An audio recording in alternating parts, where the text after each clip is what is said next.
Hello guys, आज चाहिँ मैले यहाँ चिकन छातीको बोनलेस मासु लिएर आएको छु। अब यसलाई चाहिँ मैले क्रिस्पी क्रन्ची तरिकाले म फ्राई गरेर देखाउन गइरहेको छु। पहिला चाहिँ म ब्रेड क्रम्ब बनाउन लागिरहेको छु।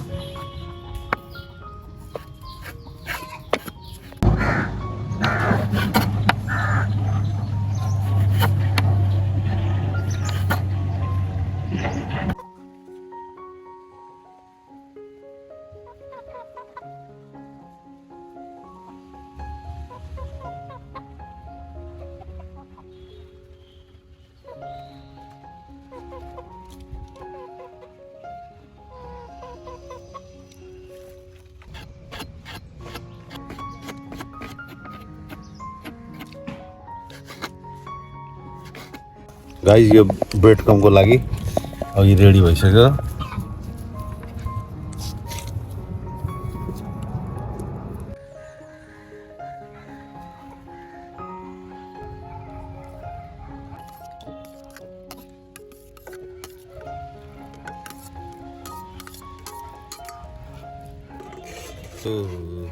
बोनलेस चिकनलाई चाहिँ अब मैले म्यारिनेट गर्न लागिरहेको छु।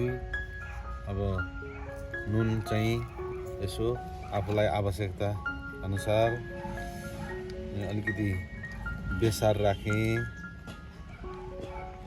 अलिकति जिरा धनियाँको पाउडर राखेँ, अनि अलिकति के भन्छ यसलाई मरिचको पाउडर राखेँ। त्यसपछि अलिकति खोर्सानी स्वाद अनुसार,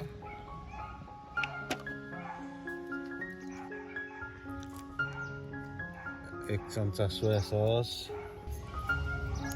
एक चम्चा टोमेटो सस, अदुवा लसुनको पेस्ट।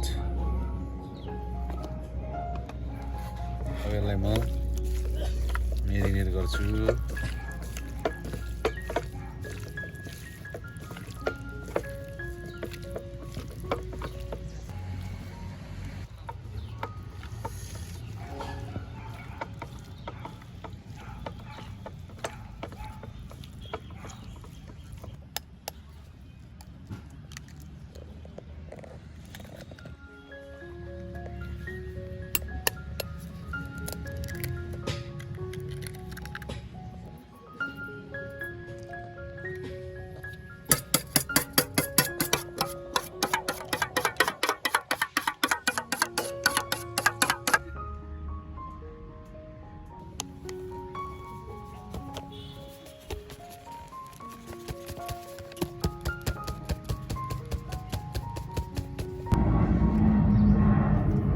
म्यारिनेट गरेको 15 मिनट भइसकेको छ।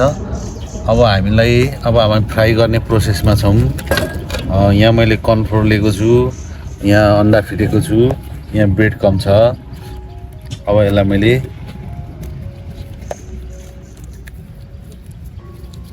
यसलाई मैले चाहिँ कर्नफ्लोरमा चाहिँ लटपटाएको छु। अब यसपछि अन्डामा हाल्नुपर्छ, हेर्दै जानु होला।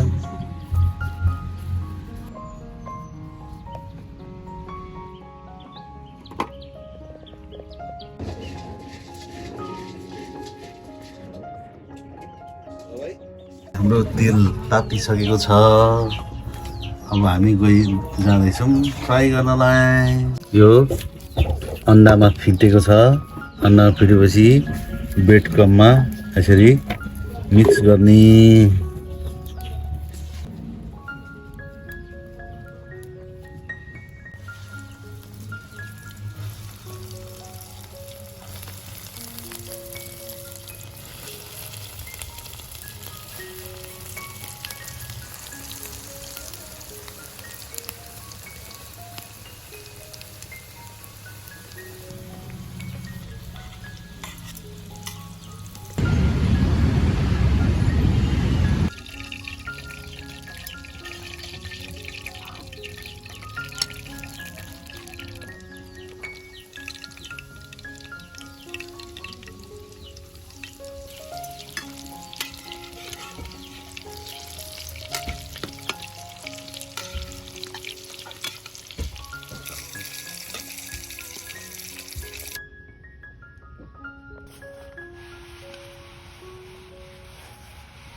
ल गाइज हाम्रो यो बोनलेस चिकन रेडी भइसक्यो एकदमै क्रिस्पी भएको छ कराङ कराङ गर्छ म तपाईहरुलाई खाएर देखाउँछु ल ल हेर्नुस् ए मज्जाले पाएको छ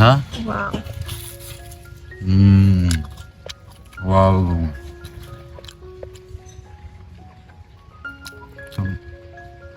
एकदमै मिठो भन्छ